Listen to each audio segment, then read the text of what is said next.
Assalamualaikum warahmatullahi wabarakatuh. Salam budaya dan salam serabi sinau bareng Babeh Widi. Oke, baiklah, di segmen kali ini kita akan membahas tentang seputar seni musik, yaitu tentang unsur seni musik, di mana nanti di materi kali ini outputnya atau produknya kalian bisa atau kalian harus mampu dan bisa praktek bernyanyi. Kemudian untuk teorinya mari kita simak video berikut. Baiklah anak-anakku semuanya, kali ini kita akan membahas materi seni budaya musik, yaitu unsur seni musik. Unsur musik sendiri atau unsur di dalam seni musik sendiri itu terdapat dua macam hal, yaitu yang pertama adalah vokal, yang kedua adalah instrumen. Definisi dari vokal adalah alunan nada-nada yang keluar dari suara manusia. Kemudian untuk definisi dari instrumen adalah nada-nada yang keluar dari alat musik yang digunakan. Itu perbedaannya. Kalau vokal itu berasal dari manusia, kalau instrumen itu berasal dari alat musik yang digunakan. Kemudian teknik vokal. Kita kan nanti outputnya atau produknya dari belajar ini adalah kalian harus bisa bernyanyi. Entah dengan suara apapun, entah dengan bagaimana caranya, yang jelas kalian harus mencoba untuk bernyanyi. Nah, sebelum bernyanyi kita harus belajar tentang teknik vokal. Teknik vokal sendiri adalah cara memproduksi suara yang baik dan benar sehingga suara yang keluar terdengar jelas, indah, merdu, dan nyaring. Jadi, kenapa kita harus belajar teknik vokal? Karena ketika kita nanti menyanyi itu biar suaranya itu merdu, nyaring, jelas dan indah. Jadi tidak sembarangan saja. Seperti itu. Kemudian unsur-unsur teknik vokal. Yang pertama adalah artikulasi. Artikulasi sendiri definisinya adalah cara pengucapan kata demi kata yang baik dan jelas. Yang kedua adalah pernafasan. Pernafasan sendiri definisinya adalah usaha untuk menghirup udara sebanyak-banyaknya, kemudian disimpan dan dikeluarkan sedikit demi sedikit sesuai dengan keperluan. Pernafasan sendiri itu dibagi menjadi 3 jenis. Yang pertama pernafasan dada. Pernafasan dada itu cocok untuk nada-nada yang rendah. Namun penyanyi di sini bisa mudah lelah, itu ketika pernafasan dada. Kemudian yang kedua pernafasan perut. Di sini udara bisa cepat habis, kurang cocok digunakan dalam menyanyi karena akan cepat lelah. Biasanya untuk pernafasan perut itu cocoknya digunakan ketika berteater. Kalau menyanyi kurang pas, kurang cocok. Yang ketiga adalah pernafasan diafragma. Pernafasan ini adalah yang paling cocok digunakan untuk menyanyi karena udara yang digunakan akan mudah diatur pemakaiannya, mempunyai power dan stabilitas vokal yang baik. Jadi untuk bernyanyi yang paling cocok digunakan adalah pernafasan diafragma daripada pernafasan perut dan pernafasan dada. Kemudian definisi dari apa itu pernafasan diafragma. Sebenarnya pernafasan diafragma itu adalah menarik atau mengambil nafas untuk mengisi paru-paru dengan mengembangkan rongga perut atau diafragma serta mengembangkan tulang rusuk. Cara inilah yang terbaik yang dilakukan untuk bernyanyi. Jadi mengembangkan rongga perut dan juga mengembangkan tulang rusuk. Nah, itu namanya pernafasan diafragma. Silakan kalian coba ketika nanti praktek, yaitu menggunakan pernafasan diafragma. Yang pertama artikulasi, yang kedua pernafasan, kemudian yang ketiga adalah frasering. Prasering sendiri adalah aturan pemenggalan kalimat yang baik dan benar sehingga mudah dimengerti dan sesuai dengan kaidah-kaidah yang berlaku. Yang keempat, kemudian sikap badan. Sikap badan ini adalah posisi badan ketika seseorang sedang bernyanyi. Bisa sambil duduk, berdiri. Yang penting saluran pernafasannya itu jangan sampai terganggu. Namun untuk prakteknya nanti anak-anak semuanya itu pada sikap berdiri saja, karena jelas lebih enak dalam bernyanyi daripada sambil duduk.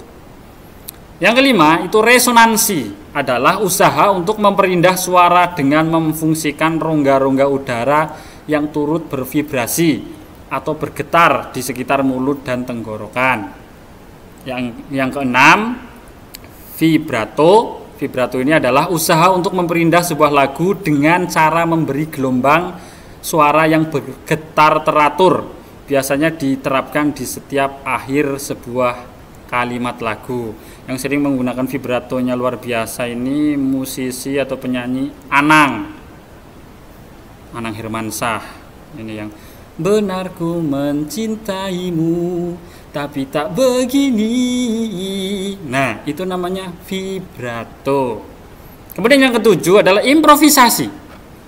Improvisasi adalah usaha memperindah lagu dengan merubah atau menambah sebagian melodi lagu dengan profesional tanpa merubah melodi pokoknya. Untuk kalian jangan ke improvisasi dulu.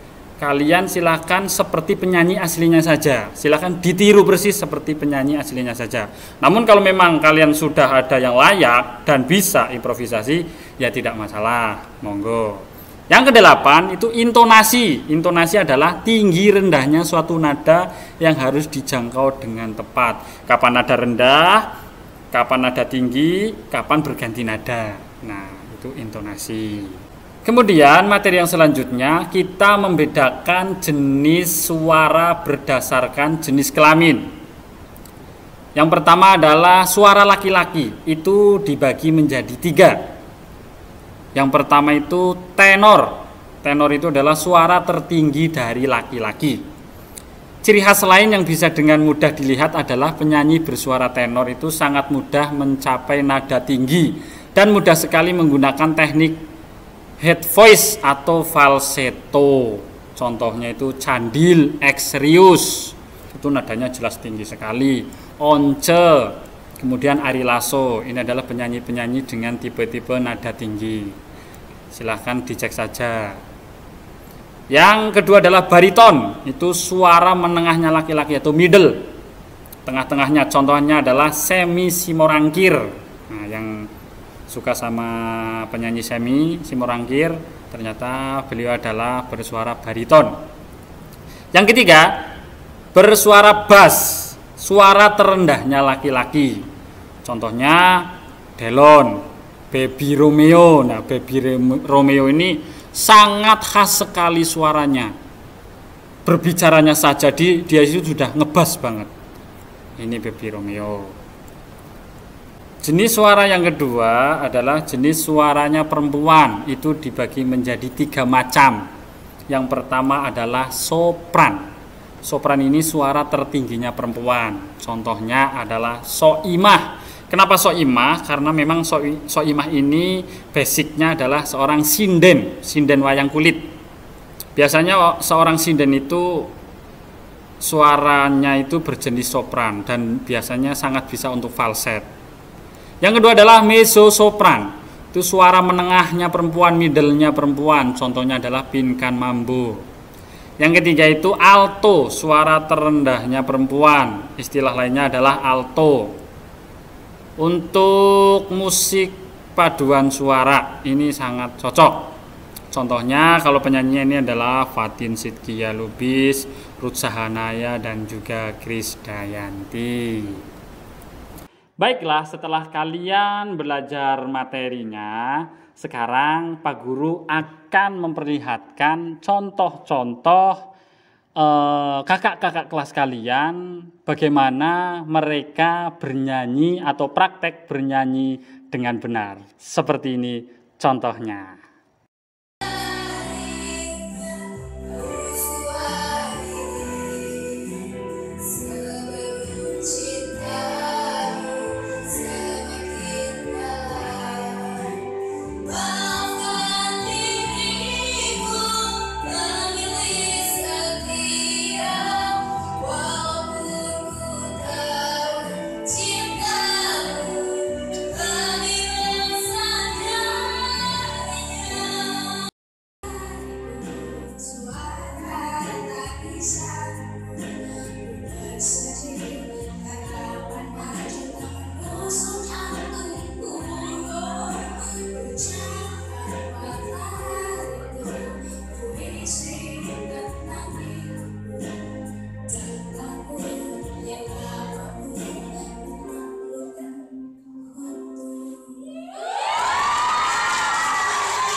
Itu tadi contoh-contoh bagaimana bernyanyi dengan benar. Silahkan kalian tiru atau silahkan kalian buka YouTube saja. Di situ banyak sekali penyanyi-penyanyi kesukaan, kebanggaan kalian.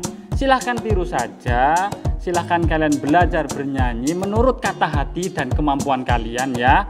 Bernyanyi dengan bebas, dengan gembira, dengan ceria, dan dengan semampu kalian sendiri. Yang penting di sini di pelajaran kali ini adalah kalian bisa percaya diri. Harus bisa percaya diri dengan apa yang kalian bisa. Salah satunya adalah dengan bernyanyi. Oke Belek, seperti itu saja Serabi kali ini, yaitu Sinau bareng Babeh Widi. Sampai jumpa di Serabi selanjutnya. Assalamualaikum warahmatullahi wabarakatuh. Salam budaya.